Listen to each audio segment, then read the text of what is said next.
Hi, everyone. Thanks for coming to this conference and thanks for having me at this conference. I'm Katie Julian, Curriculum Manager at Mote Oo Education and one of the co-authors of the report.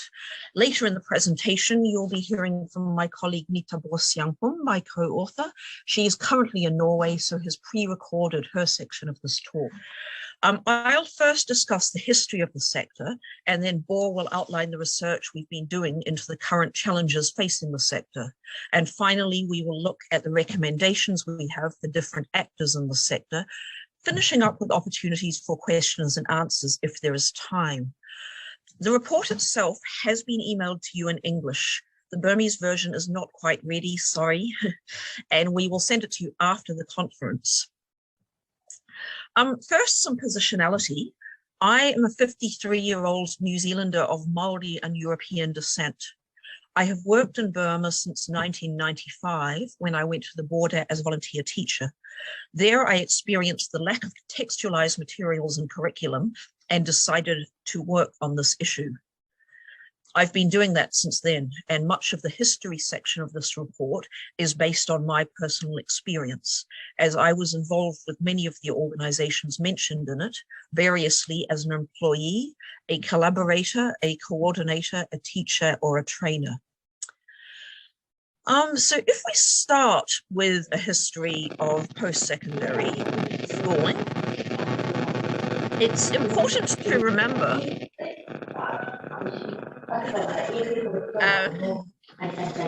that history is not one single experience or one single perspective. And although you can point to specific things that happened with specific people on specific dates, it's largely up to the writer of the history what people and which dates to emphasize. So bear this in mind when reading this report or attending this presentation. There are doubtless other as yet unwritten histories of post-secondary that center other contexts and actors. And I'm aware I know little about non-formal adult education in Burma before the 2000s. There certainly were non-state, non-profit, adult and secular programs, but research to determine how many and whether they saw themselves as part of a sector was beyond the scope of this report. Prior to Cyclone Nargis, much of the space to operate non-state education was within a religious context, through the monasteries, theological colleges, mosques, and temple-affiliated classes, many of which would also incorporate a range of subjects within their religious and/or language instruction. Post-secondary education in many contexts is used to describe tertiary education. And in most countries, this is mainly state and private universities and technical and vocational training colleges. Here, the sector is a little different. The common definition we are using is this one. It's adult, focusing on students who are over 16, non-state, non-religious, although it might include non-religious programs that are run by religious organizations, non-profit, although schools might charge fees, the main purpose is not financial gain, and they're programs that have regular intakes rather than short-term trainings. And a possible starting point for a history of secular post-secondary education could be on the Thai-Myanmar border of the 1990s, when people living in refugee camps wanted opportunities to study beyond high school. Camp residents weren't permitted to leave the camps, and the Karen, Karenni, and Mon education departments were running basic education in the camps, but once a student completed high school, there were very few opportunities. No universities were allowed to open in the camps, even if the communities had had the resources to establish them. However, there was a huge need for people to staff the schools, the clinics, and the organizations operating within the border communities. And so these communities set up schools to train a new generation of community actors.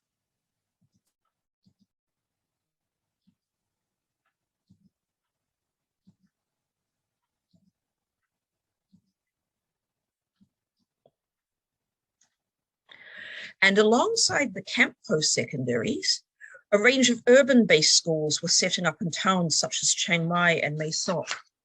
Some, like the Intensive English Foundation course, functioned as higher level post-secondaries or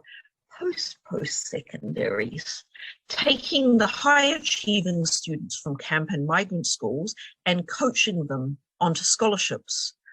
whilst others specialized and taught journalism, diplomacy, gender issues, or environment.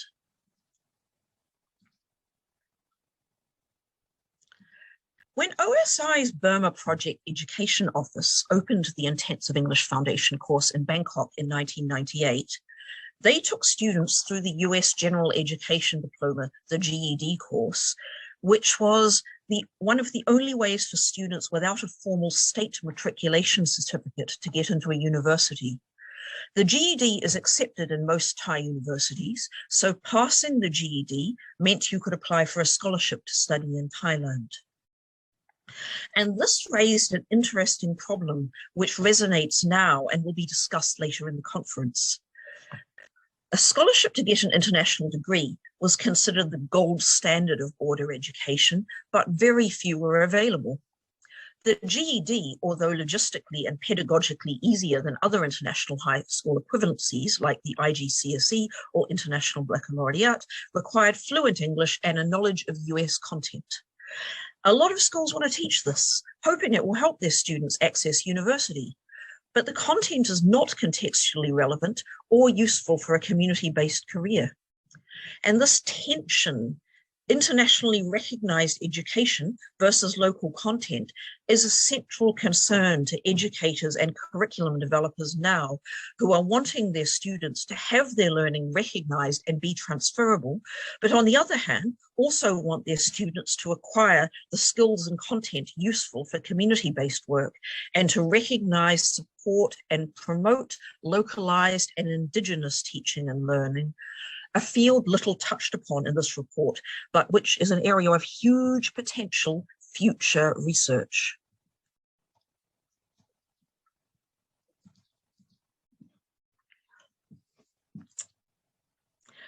And once several schools were going, the educational ecosystem grew up around them.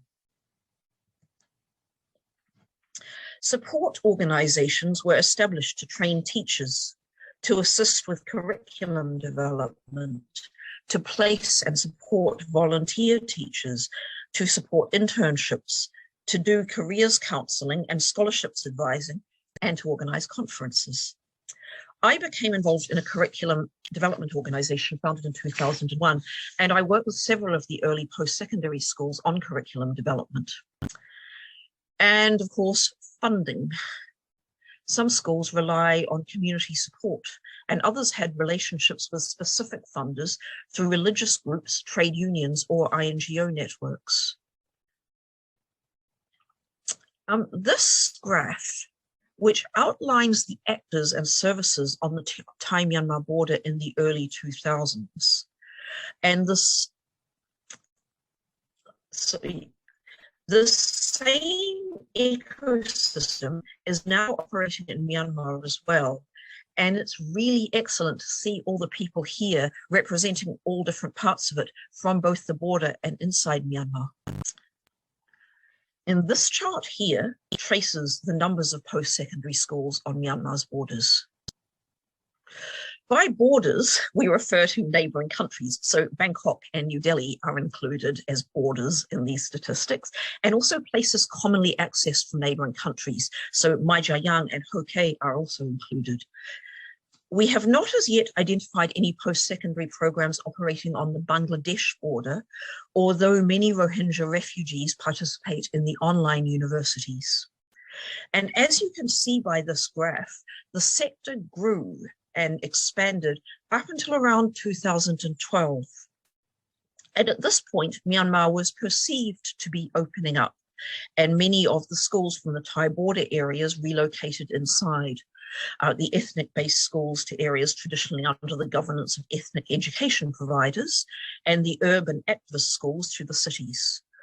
One reason for this relocation was funding. Donors were prioritizing educational initiatives inside Myanmar, and it was increasingly difficult for border-based schools to secure external funding. In the meantime, more and more post-secondary schools were opening up in Myanmar, many of which were founded and staffed by people who are graduates or former staff of border-based schools. Others were established by youth groups, women's organizations, ethnic-based education networks, or many of the new community-based initiatives formed in the aftermath of Cyclone Nargis and its accompanying funding boom, which only increased as Myanmar was seen to be opening up in the wake of the 2012 and 2015 elections. Now, I would like to turn this over to Nitha Bor, who will talk about some of the challenges and solutions that the post-secondary schools are facing. Hello, along with me, Glavashin. In so, Dini Lukorai, life majoin and at Wajma town Panchimare, Chmare needed Niaga Kumana Lina Ivono, Ajamlo, Yamatana and Chibare, so Jma Kukuko, Misaya Lushino, Name Piesonga, Nitha Bor Siangpum Lokobare, Borlo Kolo Chibare Bono, so Jamaga Chimp down Mabe, Muibiro. Chin down ma be jeeping ke bare bo no so 2004 ma jama seran aung bare naw do technique kale ma bo no computer takato ma technique chaung ni ke bare ara pi ro ma 2006 ခုနှစ်မှာမိသားစုနဲ့တူနော်ဝေးနိုင်ငံကိုပြောင်းရွှေ့လာခဲ့တာဖြစ်ပါတယ်ဆိုတော့ကျမနော်ဝေးကိုရောက်တဲ့ခါကြတော့ဒီမြန်မာပြည်ကဆယ်တန်းအောင်လက်မှတ်ရယ်နောက်ပြီးလို့ရှိရင် university တစ်နှစ်တက်ခဲ့တဲ့အောင်လက်မှတ်ရယ်အဲ့ဒီဟာတွေကကျမကို university ဝင်ဖို့မ qualify ဘူးဆိုတော့ကျမဆက်တက်တန်းကိုဒီ Norwegian high school မှာပြန်တက်တယ်နောက်ပြီးလို့ရှိရင်12တန်းနဲ့13တန်းကိုIB ကျောင်းသွားပါတယ်international baccalaureate ပေါ့နော်အဲ့ဒီကျောင်း2နှစ်လုပ်ပါတယ်အဲ့ဒါပြီးတော့မှတက္ကသိုလ်မှာ9နှစ်development studies သင်ပါတယ် so 2017မှာဆိုလို့ရှိရင်ကျွန်မmaster ပြီးတယ်အဲ့ဒီတော့ကျွန်မချင်းပြည်နယ်ကိုပေါ့နော်ဟာခကိုပြန်လာပါတယ် so plan ထားတာကကြတော့ကျွန်မ6လပေါ့နော် semester တစ်ခုနေမယ်စဉ်းစားထားတယ်ဒါပေမဲ့2021 March လအထိကျွန်မဟာခမှာနေခဲ့ပါတယ်ပညာရေးကိုကျွန်မအတော်လေးစိတ်ဝင်စားတယ်နောက်ပြီးလို့ရှိရင်ပညာရေး sector မှာလည်းအတော်များများပါခဲ့တယ်ပေါ့နော်ဥပမာကျွန်မပထမဆုံးနော်ဝေးမှာလုပ်တဲ့အလုပ်ကဆိုလို့ရှိရင်ကျောင်းဆရာမအလုပ်ဒီမြန်မာပြည်ကလာတဲ့ကလေးတွေပေါ့နော်ကျောင်းသားသူတွေကိုကျွန်မမိခင်ဘာသာစကားသင်ပေးပါတယ်အဲ့မှာကျွန်မဘာသင်ပေးလဲဆိုတော့Chin language သင်ပေးတယ်ချင်းပြည်နယ်မှာဆိုရင် formal ကျောင်းမှာ Chin language မသင်ရဘူးဒါပေမဲ့ Europe မှာရောက်လာတဲ့ကလေးတွေကကျတော့ Chin language သင်ခွင့်ရတယ်ပေါ့အဲ့ဒါဒီမကဘူးကျွန်မ bachelor thesis တုန်းကဆိုလို့ရှိရင်လည်းဒီeducation in emergencies အကြောင်းstudy လုပ်ခဲ့ရပေါ့နော်မလေးရှားမှာရောက်နေတဲ့ကျမတို့refugee ကလေးတွေဘယ်လို education access ဘယ်လိုရကြတယ်လဲဆိုတာကိုလေ့လာခဲ့တယ်နောက်ပြီးတော့master thesis ဆိုရင်လည်းကျွန်မဒီ education နဲ့ women's empowerment ပေါ့နော်အဲ့ဟာဘယ်လိုဆက်ဆက်တယ်လဲဆိုတာကိုလေ့လာခဲ့တာဖြစ်တယ်ဆိုတော့ကျွန်မပြောချင်တာကတော်တော်လေးငငယ်တဲ့ကနေပညာရေးကိုစိတ်ဝင်စားလာတယ်ပေါ့နော်အထူးသဖြင့်ကမြန်မာပြည်မှာရှိတဲ့ပညာရေး system ကိုပို့ပြီးတော့စိတ်ဝင်စားတယ်ပေါ့နော်ဆိုတော့လွန်ခဲ့တဲ့နှစ်2020တုန်းမှာCambridge Institute ရဲ့သုတေသန fellowship program တခုအောက်မှာကျွန်မstudy တခုလုပ်ခွင့်ရခဲ့ပါတယ်အဲ့ဒီမှာကျွန်မလေ့လာတာကချင်းပြည်နယ်မှာရှိတဲ့ဒီကျွန်မတို့လို non-profit post secondary school တွေပေါ့နော်ဒီကျောင်းတွေမှာကြုံတွေ့နေရတဲ့အခက်အခဲပြဿနာတွေကိုလေ့လာခဲ့တာဖြစ်ပါတယ်နောက်ပြီးလို့ရှိရင်အရင်လကဆိုလို့ရှိရင်လည်းမုတ်ဦးက KD ရဲ့နဲ့ဒီ post secondary school တွေရဲ့ကြုံတွေ့နေရတဲ့ပြဿနာတွေကိုပို့ပြီးတော့ခြေပြန့်ပေါ့နော်လေ့လာခွင့်ရခဲ့ပါတယ်အဓိကကြည့်တာကတော့ဒီ COVID ရဲ့နောက်ပြီးလို့ရှိရင်2021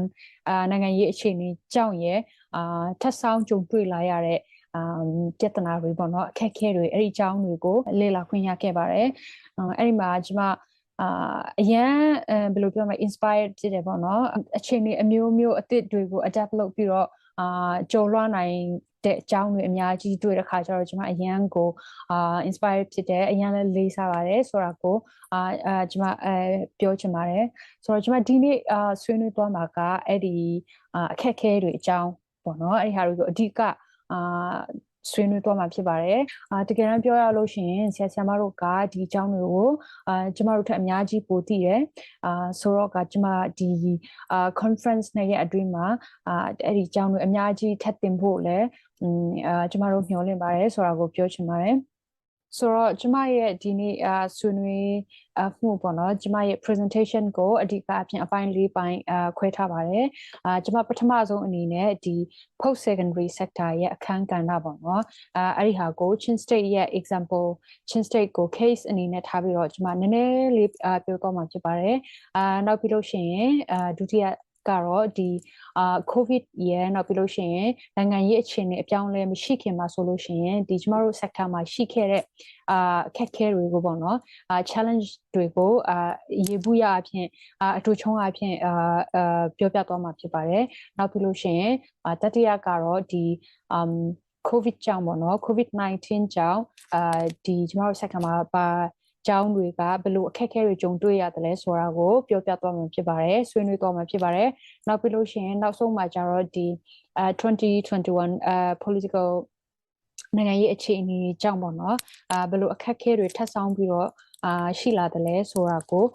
ဆွေးနွေးသွားမှာဖြစ်ပါတယ်ပထမဆုံးအနေနဲ့ဒီမြန်မာပြည်ရဲ့ပညာရေးမှာပေါ့နော်post secondary sector ရဲ့အခန်းကဏ္ဍကိုနည်းနည်းလေးဆွေးနွေးချင်ပါတယ်ကျွန်မချင်းပြည်နယ်ကိုပဲ case ယူပြီးတော့ပြောပြသွားမှာဖြစ်ပါတယ်ဆိုကျမတို့ချင်းပြည်နယ်မှာဆိုရင်အစိုးရကျောင်းပေါ့နော်အစိုးရအဆင့်မြင့်ပညာရေးကျောင်းကျမတို့စီရောက်လာတာမကြသေးဘူး2012လောက်မှာပဲဒီ GTI ကဟာခါကိုရောက်လာတာဖြစ်တယ်နောက်ပြီးတော့ခုကျမတို့ဟာခါ University ပေါ့နော်အဲ့ဒီဟာကဖွင့်တာက2016ခုနှစ်ဆိုတော့အဲ့ဒီမတိုင်ခင်မှာဆိုလို့ရှိရင်ဥပမာချင်း family ကသူတို့ရဲ့သားသမီးတွေကိုကျောင်းပို့ချင်တယ်ဆိုလို့ရှိရင်ကလေးမျိုးပို့ရင်ပို့ဒါမှမဟုတ်ရင်ရန်ကုန်မန္တလေးပို့ရတယ်ပေါ့နော်ဆိုတော့ကျမတို့အများစုကဝန်ထမ်းသားသမီးတွေဖြစ်တယ်ဆိုတော့အများကြီးပတ်စံမတက်နိုင်ဘူးဆိုတော့တော်တော်လေးခက်ခဲတယ်မိသားစုအများကြီးကဘယ်လိုပြောမလဲဒီ data အတွင်းမှာရှိတဲ့ဒီ community က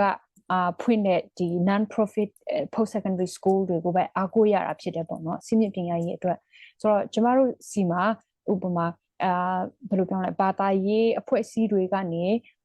ဒီထောင်တဲ့ run တဲ့ကျောင်းတွေဆိုလို့ရှိရင်1950ခေတ်ကလေးကရှိခဲ့တယ်ပေါ့နော်ဘာဖြစ်လို့လဲဆိုတော့ဒီဟာပဲရှိတာကိုကျမတို့ဖတ်မှာ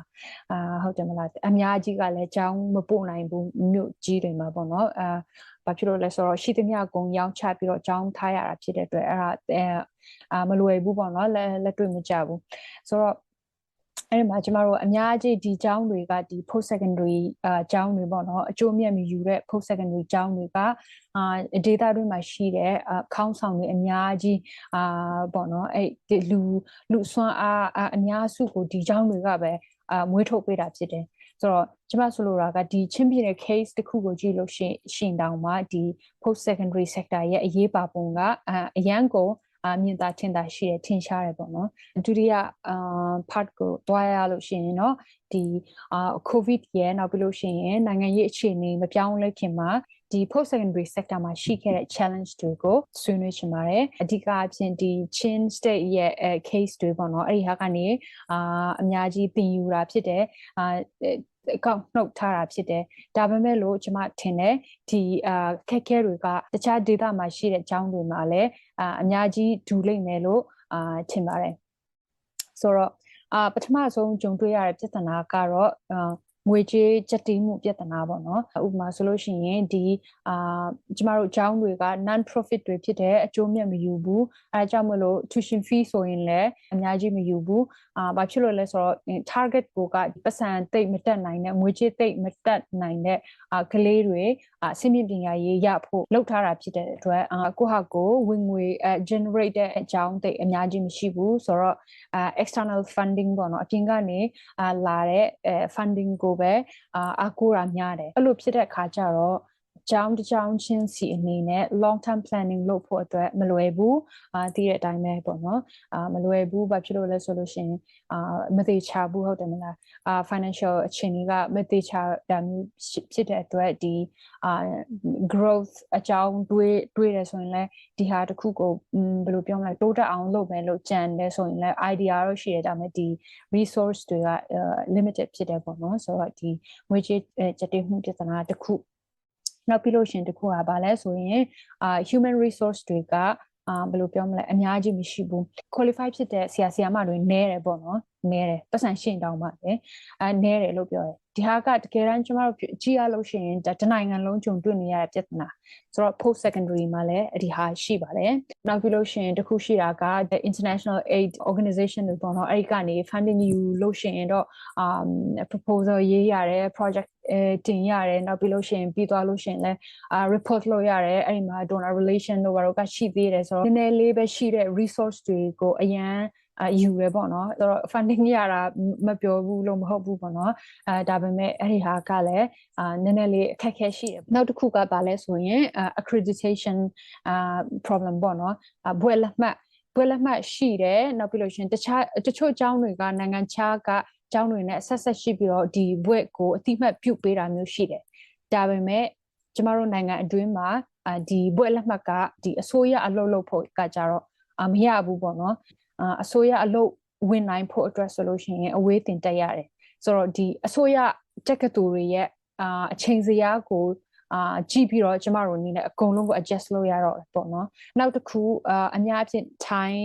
ဗမာနယ်စပ်မှာပေါ့နော်အဲ့မှာတွေ့ရတာကဘာလဲဆိုလို့ရှိရင်ဒီဟာကိုပြီးသွားပြီဆိုလို့ရှိရင်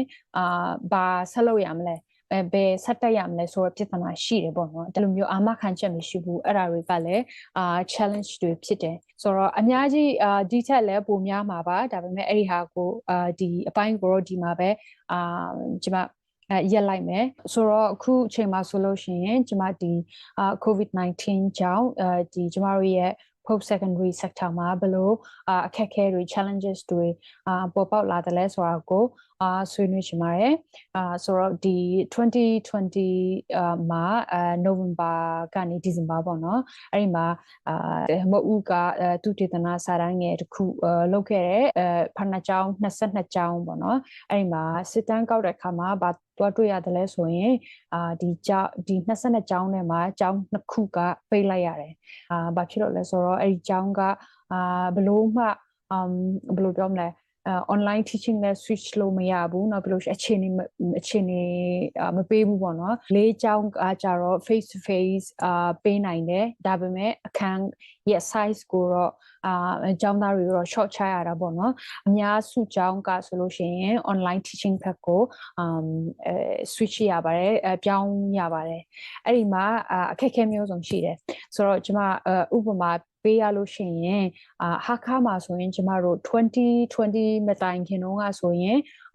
ကျောင်းသားတွေအများစုသုံးတဲ့ electronic device က mobile phone အများအပြားဖြစ်တဲ့ PC laptop သုံးတဲ့ကျောင်းသားတွေနေတယ်ပေါ့နော်ဥပမာဆိုလို့ရှိရင်ကျောင်းတချို့မှာဒီ post secondary ကျောင်းတစ်ခုမှာဆိုလို့ရှိရင် PC တွေထားတယ်ကျမတို့စီမှာလေPC တွေထားတယ်ဒါပေမဲ့သူတို့ကအရန်ဟောင်းတယ်ပေါ့နော် outdated ဖြစ်တယ်နောက်ပြီးလို့ရှိရင်ကျောင်းတွေမှာလည်း IT ကျွမ်းကျင်တဲ့ပညာရှင်တွေကနည်းတယ်ပေါ့နော်ခုနကျမတို့ပြောတဲ့human resource အခက်အခဲတွေကြောင့်အဲ့ဟာတွေကတိတ်မသုံးဖြစ်ဘူးဆိုတော့online teaching နဲ့အနည်းဆက်ဆုံးပြောရလို့ရှိရင်တခါတလေကြာရင်ဥပမာ US တို့တခြားနိုင်ငံကလာတင်တဲ့ Skype class တွေပဲရှိတယ်ဆိုတော့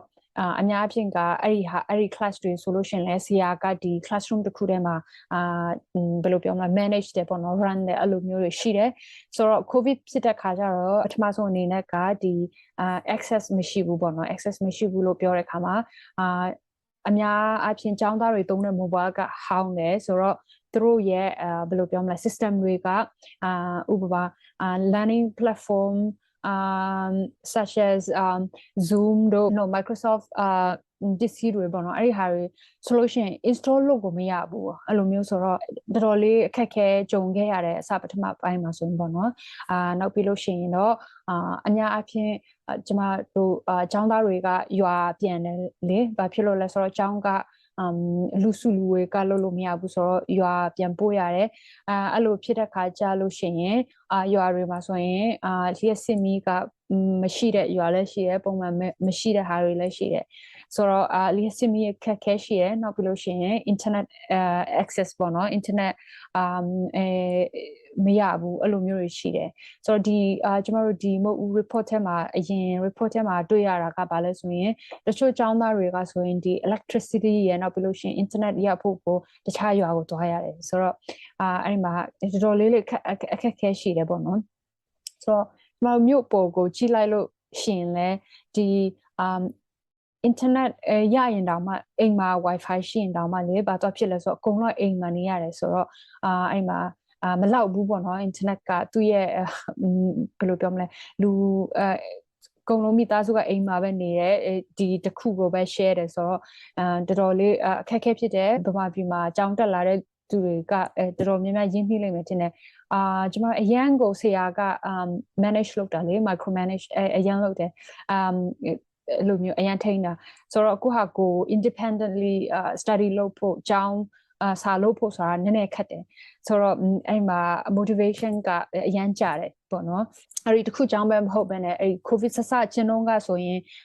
အရန်စိတ်ပြတ်တယ်လေဘာဖြစ်မလဲအနာဂတ်မှာဘာဖြစ်မလဲမသိဘူးဆိုတော့စိတ်တကြဆရာဖြစ်တယ်ကျမဆရာမတချို့နဲ့စကားပြောတဲ့အခါကြလို့ရှိရင်လည်းသူတို့ပြောပြတယ်ခက်တယ်ပေါ့နော်ဒီအင်စာလုပ်သလားမလုပ်သလားlike ထင်းရတာခက်တယ်ဘာဖြစ်လို့လဲဆိုတော့mobile phone နဲ့ဆိုရင်အင်စာလို့တိတ်အဆင်မပြေဘူးလေအဲ့ဒါတွေကចောင်းသားဘက်ပိုင်းကကြုံတွေ့နေရတဲ့ပြဿနာတွေပေါ့နော်or SCR ဆိုရင်လည်းပါတယ်motivation problem အဲ့ဒါရှိတယ်ဆိုတော့တစ်ဖက်ကကြည့်လိုက်လို့ရှိရင်လည်းအများ family အများကြီးကအဲ့မှာစီးပွားရေးအခက်အခဲရှိတော့လေအဲ့မှာចောင်းတွေကအကုန်ကြခံပြီးတော့ internet fee ကိုပေးတယ်ပြီးကျမတငယ်ချင်းចောင်းဆိုရင် तू ကဘာလုပ်လဲဆိုလို့ရှိရင်ဒီရွာဖက်ပြန်သွားတဲ့ကလေးတွေကဒီ internet access မရှိတော့ဘူးဆိုတော့ तू ကခေါ်ပြီးတော့အဲ့မှာအိမ်ငှားပေးတယ်ဘယ်လိုရှင်ဘယ်လိုပြောမလဲinternet free တွေပေးတယ်ဆိုတော့အဲ့လိုမျိုးရှိတဲ့ခါကျတော့မထင်မှတ်ပဲနဲ့ဒီeconomy ဘက်မှာဆိုလို့ရှိရင်အခက်အခဲတွေကြုံတွေ့ရတယ်ပေါ့နော်အဲ့ဒါတွေကဒီ covid ကာလမှာကြုံတွေ့နေရတဲ့အခက်အခဲတွေဖြစ်တယ်ဆိုတော့2021ရောက်တဲ့ခါကျတော့ကျမတို့ဘယ်လိုပြောမလဲနိုင်ငံရေးအခြေအနေကတစ်မျိုးဖြစ်လာတယ်ပထမဆုံးကြုံတွေ့နေရတာကဘာလဲဆိုရင်drop out ပေါ့နော်အဲ့ဒီဟာကျောင်းကလေးတွေကျောင်းကထွက်လိုက်ရတယ်ပေါ့နော်အကြောင်းမျိုးကြောင့်အဲ့လိုမျိုးအများကြီးထွက်လိုက်ရတဲ့သူတွေရှိတယ်နောက်ပြီးလို့ရှိရင်တခြားstate တွေမှာဆိုရင်ပေါ့နော်ဥပမာပြည်နယ်တချို့ဆိုလို့ရှိရင်တော့အခြေအနေတော်တော်ဆိုးတာဖြစ်တဲ့အတွက်သူတို့ကျောင်းတွေကိုပိတ်အကုန်လုံးပေးလိုက်ရတဲ့အထိဖြစ်တာတွေရှိတယ်နောက်ပြီးလို့ရှိရင်တီးတဲ့အတိုင်းပဲငွေကြေးဖောင်းပွမှုဖြစ်လာတယ်ပေါ့နော်ပြီးတော့ဈေးတွေတအားတက်တယ်ဆိုတော့ဥပမာဆိုလို့ရှိရင်အရင်တော့ကဒီလို plan ဆွဲ budget ဆွဲပြီးသားကလုံးဝမဖြစ်နိုင်တော့ဘူးဈေးတွေကအရင်တက်လာပြီဆိုတော့လေဆိုတော့အဲ့မှာအများကြီး adjustment လုပ်ရတယ်အခက်အခဲတွေကြုံတွေ့ရတာဖြစ်တယ်နောက်ပြီးလို့ရှိရင်အဲ့ဒီဟာတစ်ခုပဲမဟုတ်ဘဲနဲ့ဘာလို့ဖြစ်လာလဲဆိုတော့ electricity ရဲ့ပေါ့နော်လျှက်စစ်မီးရတဲ့ပုံစံနောက်ပြီးလို့ရှိရင်internet ရတဲ့ပုံစံကအရန်ကိုအခြေအနေတွေကဆိုးဝါးဖြစ်လာတယ်ဆိုတော့ကျမတို့ကျောင်းတစ်ခုနဲ့စကားပြောတဲ့အခါမှာသူတို့ဘာပြောလဲဆိုရင်သူတို့ကျောင်းကအခုဆိုလို့ရှိရင်မီးဆက်နှိုးရတယ်ပေါ့နော်မီးဆက်မနှိုးဘူးဆိုရင်ကကျောင်းတက်လို့မရဘူးလေ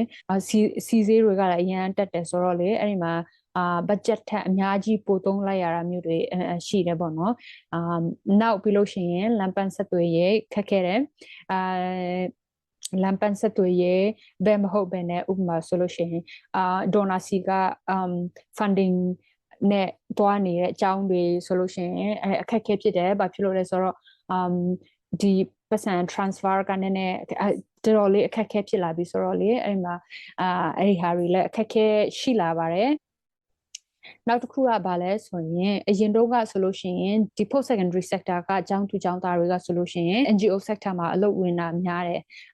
နောက်ပြီးလို့ရှိရင်လည်းဥပမာ internship သွားရတာတို့ဘာလို့ဆိုလို့ရှိရင်လည်းဒီdata တွေမှာရှိတဲ့ NGO တွေပေါ့နော်အဲ့ဒီမှာတွေသွားတာများတယ်အခြေအနေကအခုကမဖြစ်နိုင်တော့ဘူးเนาะအဲ့ဒီမှာကျောင်းသားကျောင်းသူတွေအတွက်အခွင့်အရေးတွေနေပါလာတယ်ပေါ့နော်ဆိုတော့ဒီဟာကလည်းအခက်အခဲတစ်ခုအကြီးကြီးဖြစ်ပါတယ်အဲ့ဒီတော့ကျမရဲ့ကဏ္ဍပေါ့နော်ကျမရဲ့အပိုင်းကိုပို့ပြီးတော့ positive ဖြစ်တဲ့ notes နဲ့အဆုံးသတ်ခြင်းနဲ့ဒီလောက်ခက်ခဲတဲ့ကြားထဲကနေပေါ့နော်ဖြစ်အောင်လုပ်တယ်ပညာရေးပေးနိုင်ဖို့အခြေအနေအမျိုးမျိုးကို adapt လုပ်ပြီးတော့မှဒီလိုမျိုးလုပ်လာတာဖြစ်တယ်ဆိုတော့ကျမKD နဲ့ကျမပေါ့နော်ဒီ team တစ်ခုလုံးဒီ report team တစ်ခုလုံးကတော်တော်လေးပြင်းပြင်းထန်ထန်လေးargument လုပ်ထားတာရှိတယ်အဲ့ဒါကဘာလဲဆိုရင်အခုချိန်မှာကဒီ sector ကျမတို့ရဲ့ sector ကအရင်ကထက်ပေါ့နော်အရင်ကထက်အရန်ကိုအရေးကြီးလာတဲ့ sector ဖြစ်လာပြီဆိုတော့ကျမတို့ဒီ sector ကိုအများကြီး invest လုပ်ဖို့လိုတယ်ပို့ပြီးတော့ပံ့ပိုးကူညီဖို့လိုတယ်ပေါ့နော်strong ဖြစ်တဲ့sector တစ်ခုလုပ်ခြင်းအပြင်နိုင်ငံရေးအခြေအနေငြိမ်သက်သွားလို့ပညာရေးစနစ်ကိုပြန်တိဆောက်ဖို့အတွက်ဆိုလို့ရှင်ဒါအရန်ကိုကောင်းတဲ့အခြေခံဖြစ်လာမယ်လို့ကျမတို့ argument လုပ်ထားပါတယ်အဲ့ဒါကြောင့်မလို့အများကြီးအကူအညီလိုတဲ့sector ဖြစ်တယ်support တင်တဲ့ sector ဖြစ်တယ်လို့ကျွန်တော် argument လုပ်ထားပါတယ်ဆိုတော့ဘယ်လိုပုံစံနဲ့ support လုပ်လို့ရတယ်လဲဆိုတာကိုKD ကနေဆက်ပြီးတော့ပြောပြသွားမှာဖြစ်ပါတယ်ကျေးဇူးတင်ပါတယ် Thank you, Bor, for outlining the problems facing post-secondaries, particularly in the wake of recent events. And my apologies to conference attendees because I was talking so fast. We're running behind time, but yeah, I'm going to slow down a bit now. Okay. Anyway, I am really impressed by how the post-secondary sector has risen to all these problems by making courses as accessible as possible and opening up schools to people from new areas, putting courses online, having accommodation for students who need it,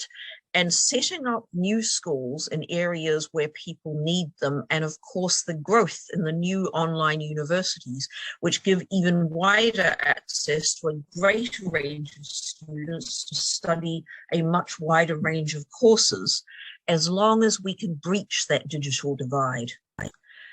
These slides show the number of programs currently operating that we know about.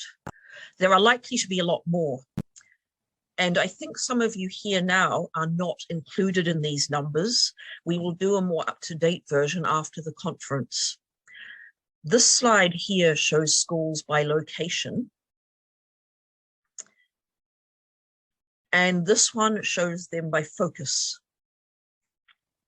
This is inexact, and of course many schools might teach a combination of these. We use schools' own descriptions and past research to classify each school, and specialized here refers to schools that focus on a specific subject such as research or gender issues or engineering or the environment or community development.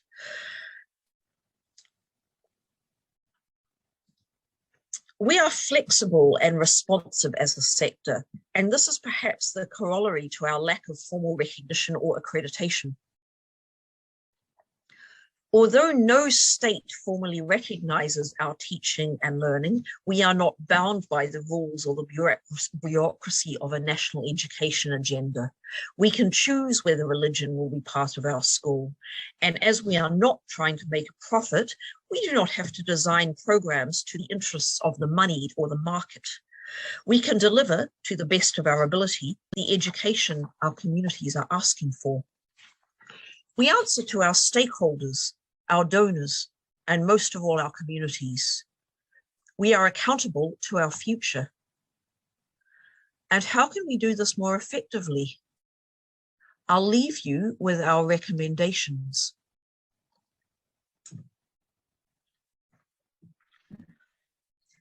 For the post-secondary education providers, the schools,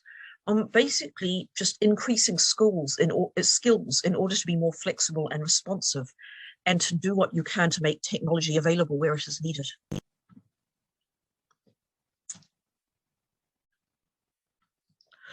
For donors, stable funding and support technological needs and technological upskilling, and do what you can to equalize opportunity, especially to students in areas where education is difficult to access.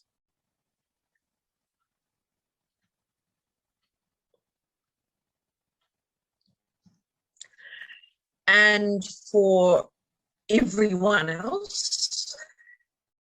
advocate, network, and listen.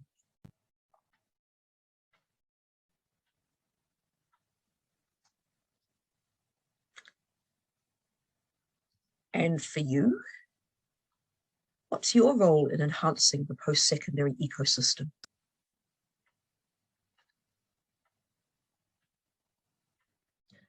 And lastly,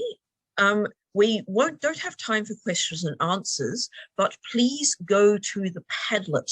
where you can write questions that we'll look at and answer after the presentation. To finish this off, I'd like to present Patrick Solon II's evocative video, Schools Without Bells, Post-Secondary Education, which is a 5-minute visual and musical summary of the information in this report. Thank you.